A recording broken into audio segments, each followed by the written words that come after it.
Hov. Øjeblik. Hvad var det for en by? Det blev de måske ikke klar over. Så får de lidt mere. Et kunstværk. En domkirke. Byggeriet af denne blev begyndt i året 1170. Højden fra det øverste spir til jorden, 83 meter. Her ligger begravet 36 konger og dronninger. Og selve Roskilde Domkirke ligger 36 meter over havet.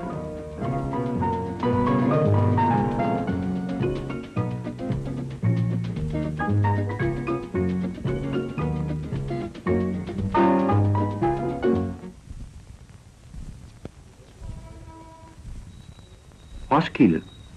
En moderne by med dybe rødder i fortiden. En by i rivende udvikling. Og hvis ikke byens historie blev nedskrevet, eller som her filmet, vil vi om kort tid have glemt, at der var engang.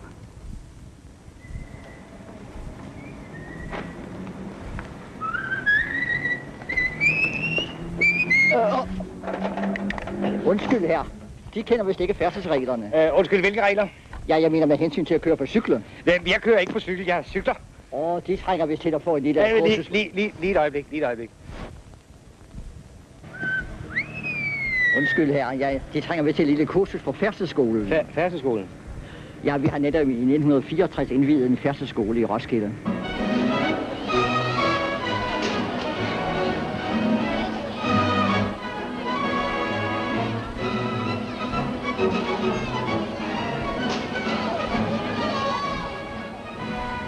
Den 9. september 1964, et strålende dansk vejr.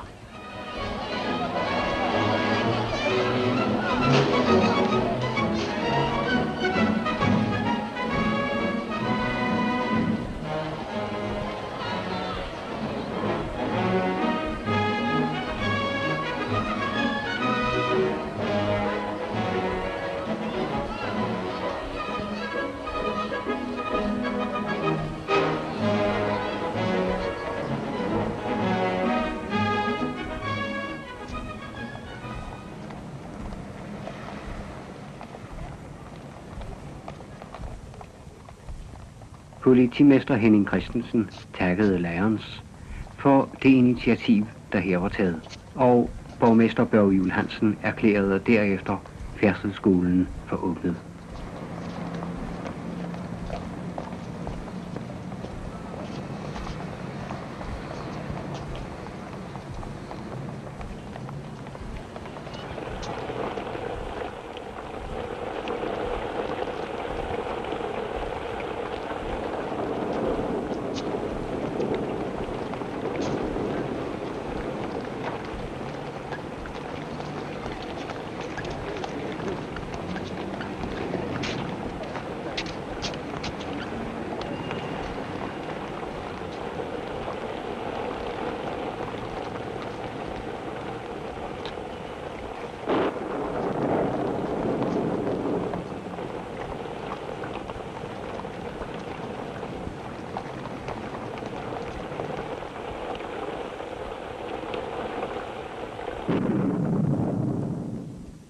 Det traditionelle dyrskue, her den 29.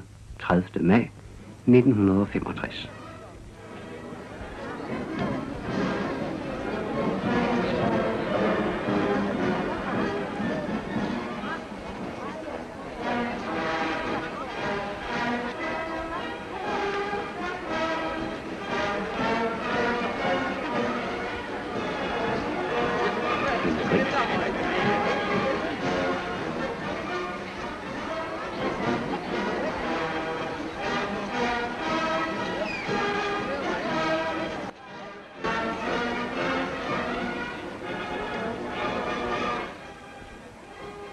En ko.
Det sidste løb er kørt.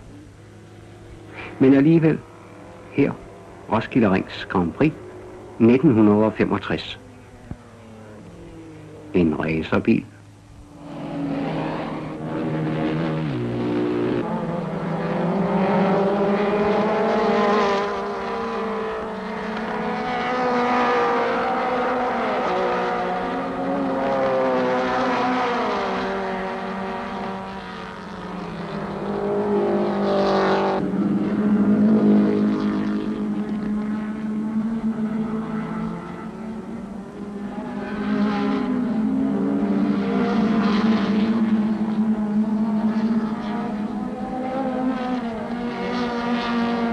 Vi befinder os nu på Roskilde Ring. Det er dagen for det store Grand Prix, hvor danske kører skal dyste mod mange fremmøder. Vi regner med, at den danske elite skal kunne klare sig, og vi har her ved siden af os en af vores fornemmeste, nemlig Erhard Grimstad. Grimstad, de skal ud og køre i dag. Ja, jeg skal ud og køre i dag, ja. Og de regner med, at de kunne klare skærene. Ja, jeg regner med at kunne klare skærene. Har de fået deres vogn tunet godt op? Ja, jeg har fået min vogn tunet godt op. Ja, de frygter slet ikke, at de fremmede kører. Ja, frygter slet ikke de fremmede kører, nej. Og nu skal de altså ud på deres store race. Ja, nu skal jeg ud på mit livs store race, ja. Vi ønsker dem rigtig god kørsel. Jeg tager nu heller ikke til at snakke mere med dem, så de får... Vi kan jo snakke ved efter sejren. Held og lykke. Så langt.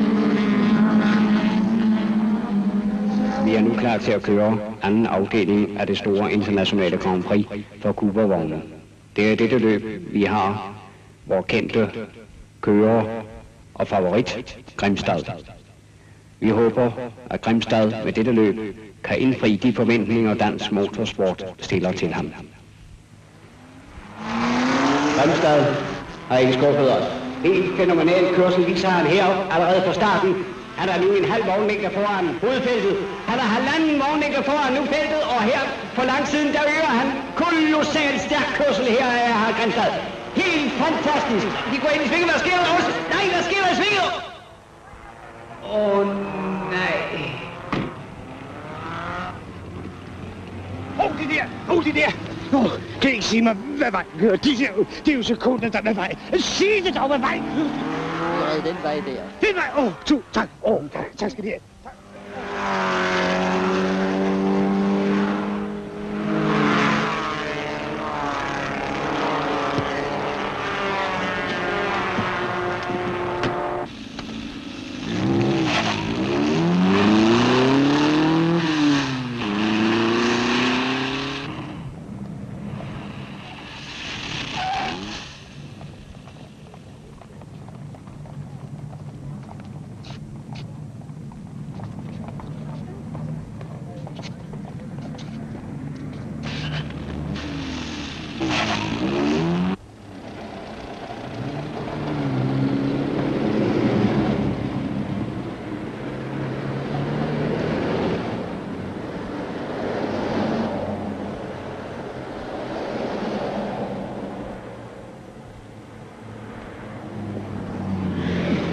I skulle nu være forsigtige med ild her.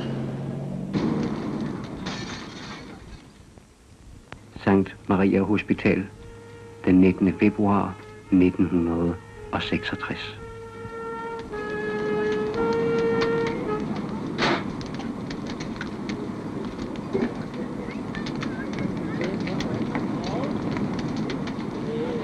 Det er frygteligt at se på. Hele tagetagen på Maria Hospitalet er omspændt af flammer. Ilden er brudt gennem taget flere steder. Herr brandinspektør, jeg har undskyld ulejligt dem. Må jeg lige have lov til at spørge dem, hvor mange mand har de i arbejde her med at bekæmpe ilden? Vi har 33 mand plus assistance fra Holbæk. Har de nogen idé om, hvor det er kommet, hvor ilden er opstået i tagetagen? Ja, den er opstået op i skumrummet. Hvor er det henne? Ja, det er altså oppe under den nederste del af mansardetagen. Hvor mange mand har de sat ind? Vi har sat 33 ind plus Holbæk brandvæsen. Ja, tusind tak. Jeg undskyld, vi har opholdt dem. De har nok at se til i dag. Tak skal I have.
Nu er de ved at bære boghavet ud. Mange mennesker kommer og hjælper.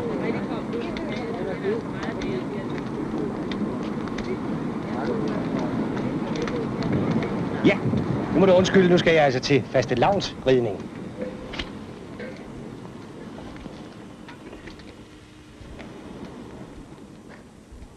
En stadig vekslen mellem sorg og glæde præger bybilledet. Dagen efter branden på Sankt Maria Hospital fandt den årlige fastelavnsridning sted i Kirke Såby.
Der gik ikke lang tid, før hestene skulle ud igen. Den 16. marts havde Roskilde og Omegns Bagermesterforening 75 års jubilæum, og det blev fejret med Kongens Kringler.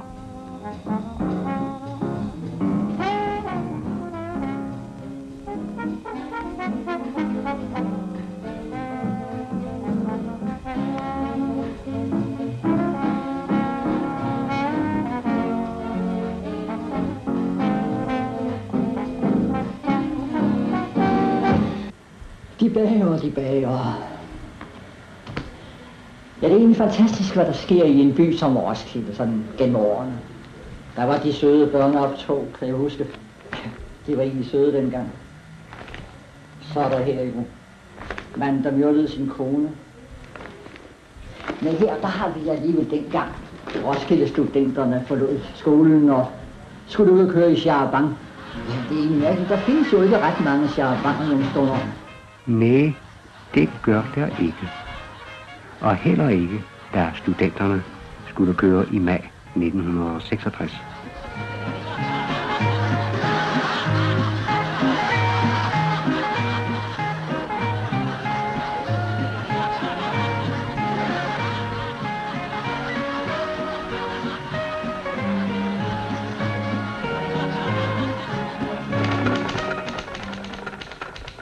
En ting, der optager os meget her i Roskilde, og blandt alle blade for øvrigt, er genopbygningen af Margrethespiret.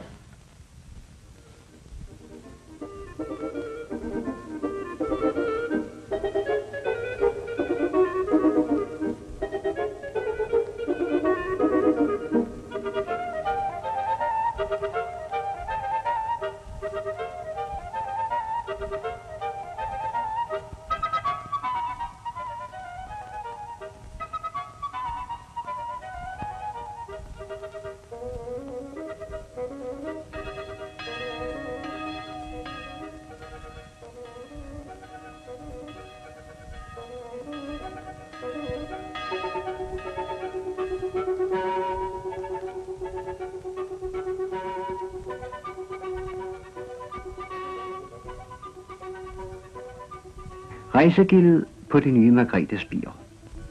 Husker de det? Det var den 30. juni 1966. Tja, tiden går.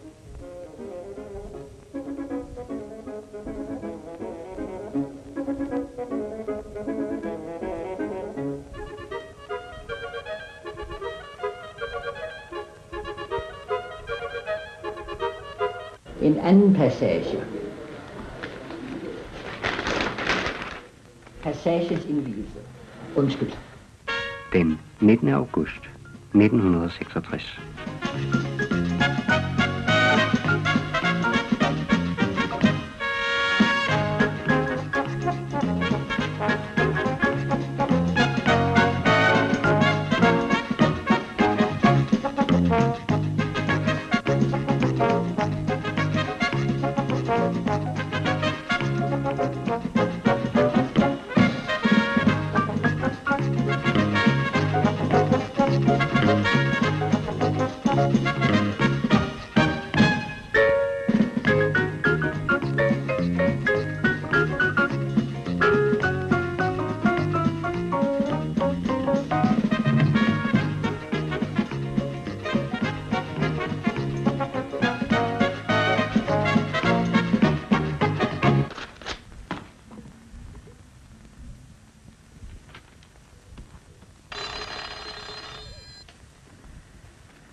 Det er klart.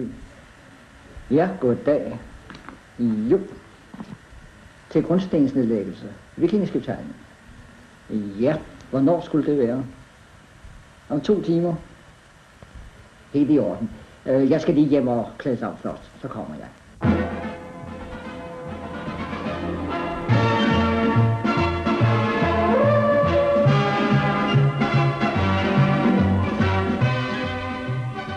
Den 25. september 1966 kom kulturminister Hans Sølvhøj til grundstensnedlæggelse ved Vikingeskibshallen.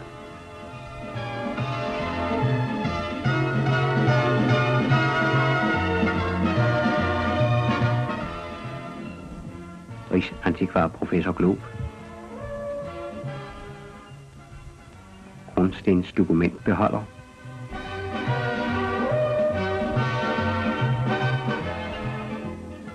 kulturministeren, formanden for Vikingeskibshallen, tidligere borgmester Børge Juel Hansen, redaktør Justesen, fotograf Clausen. Og det er direktør Kan Rasmussen, der taler.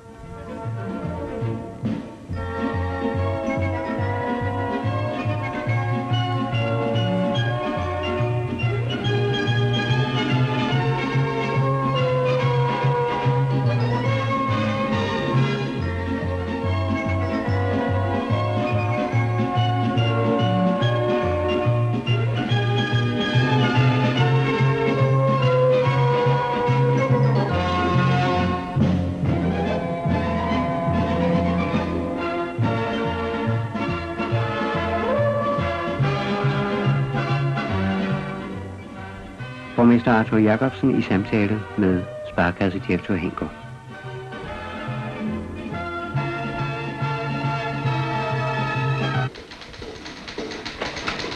Har der været noget, fru Hansen? Har de husket sparekassens grundstensnedlæggelse? For pokker. Jeg løber igen.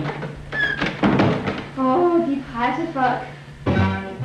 Onsdag den 18. februar 1967 nedlagde stiftamtmand Rosell grundstenen til den nybygning, som Sparekassen for Roskilde og Amagen opfører på Stendertorvet, Palæstræde og Algade i Roskilde.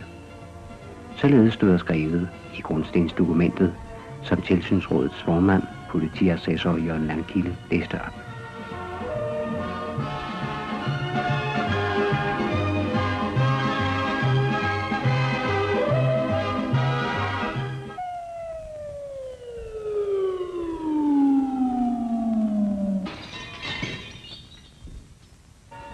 Stiftamtmand Rosell håndterer trillebøren med assistance af sparekassedirektør Henker.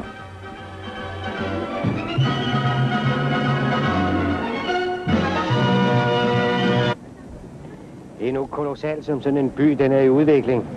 Nu sidder man her på torvet og ser, at tingene sker omkring sig. Den nye sparekasse har netop haft indvielse. Og nu skal vi snart have indvielse af det nye Margrethe-spir. Det går stærkt.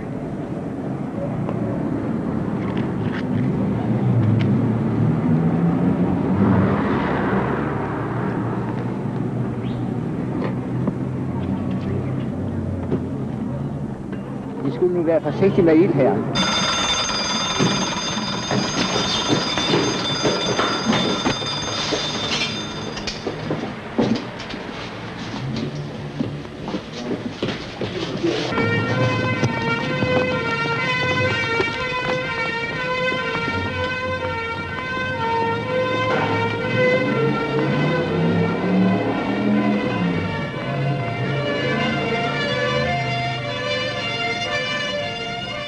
Den 26. august 1968 kl. 12:45.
Med den sørgelige brandtomt som baggrund var der den 15. juni 1969, 750-årsdagen for Dannebrog, faneindvielse i Palæets gård.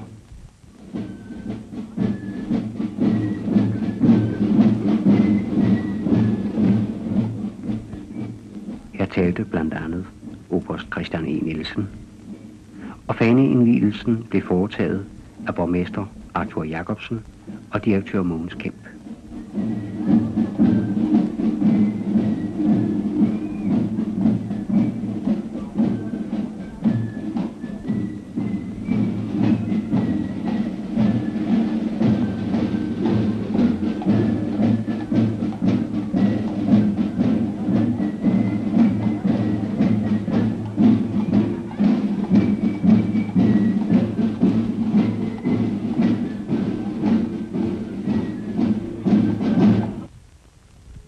En sommerdag omkring år 1050.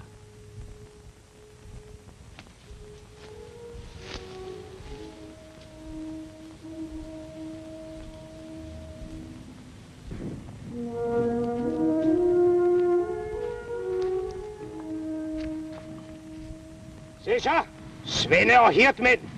Så fik vi sikret vores by mod fjendtligt overfald.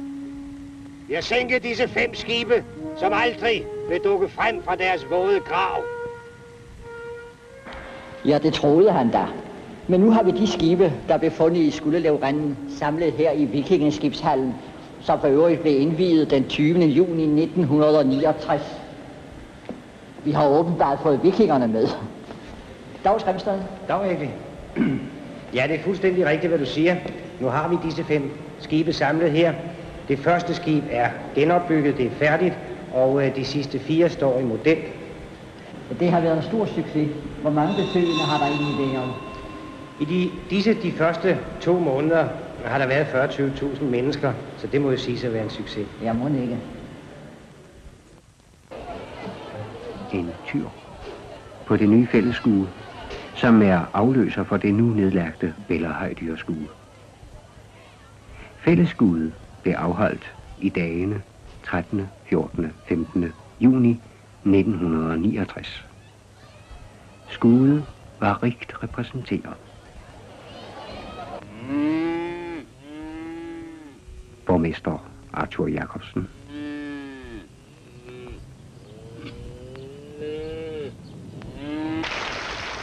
Landbrugets førende var repræsenteret ved dyrskuet her.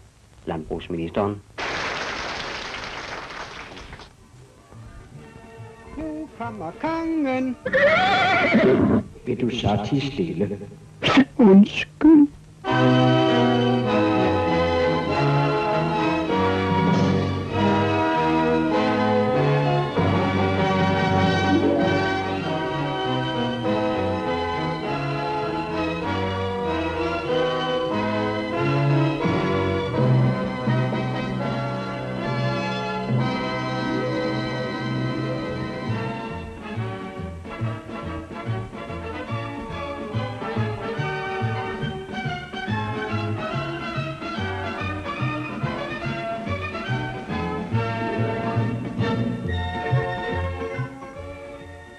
Hans Majestæt Kongen og dronningen.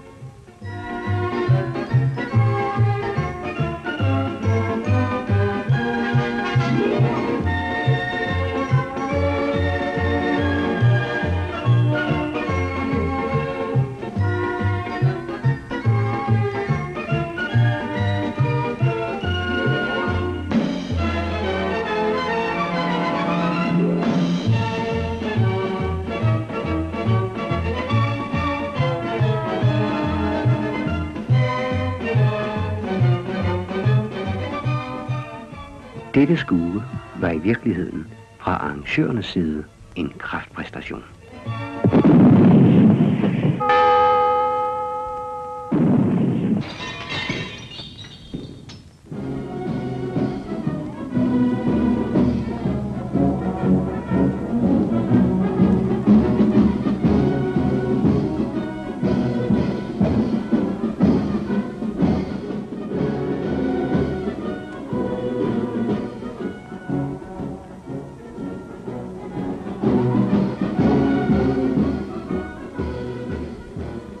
Byfesten 1969 er vel nok en byfest, der går over i historien. Ikke færre end 3 konger deltog.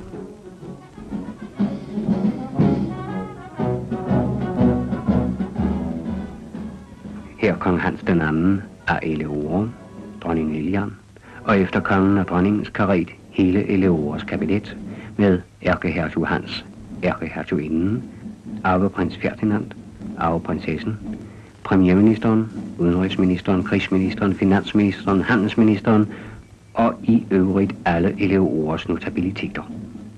Alle godt beskyttet af Eleonores elitetropper. Det gjaldt endnu en gang Roskildefreden.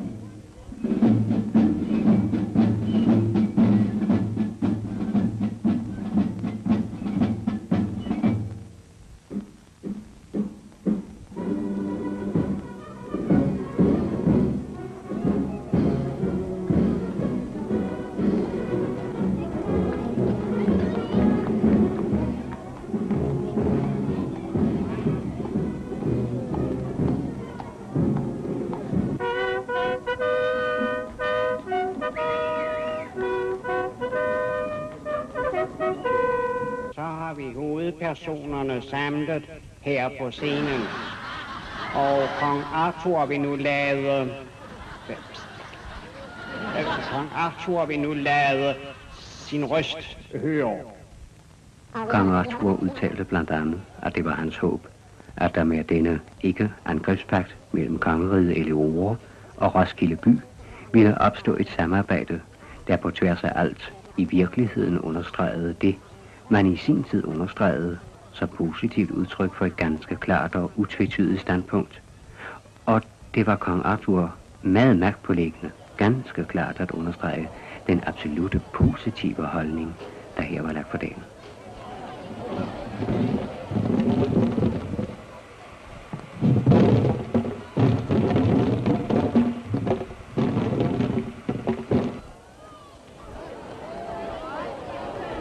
Sydhestens tredje konge. Men sne på jorden lå, en ung matros på kajen stod, hans skib var klar at gå. En pige ved hans side stod, og hendes sorg var stor. Jeg trykkede hende til min kind, og viskede de ord. Farvel, farvel, min lille ven, jeg rejse må for dig.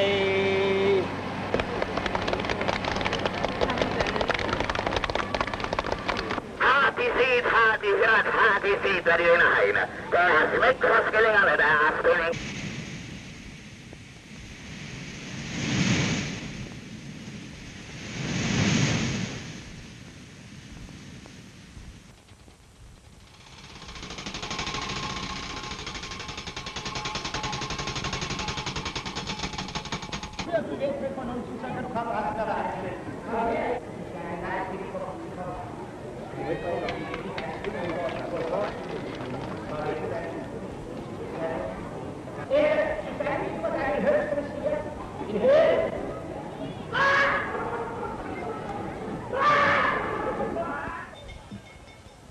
Der er næsten noget symbolsk ved tovtrækkeri. Og måske særligt, når det foregår lige uden for byrådssalen.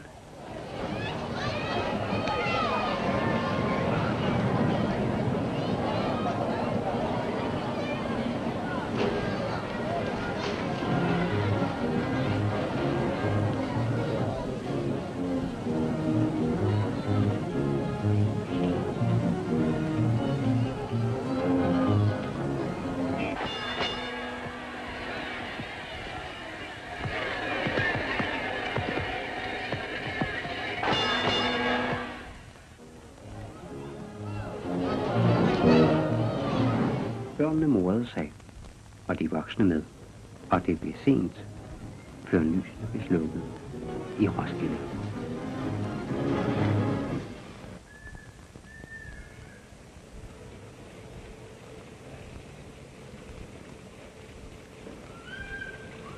Sig mig, du godeste, hvad laver du dog? Jeg er duebrødre Munk. Du ved, duebrødre kloster det hele. Derfor har vi duebrunden her i Sparekassens gård.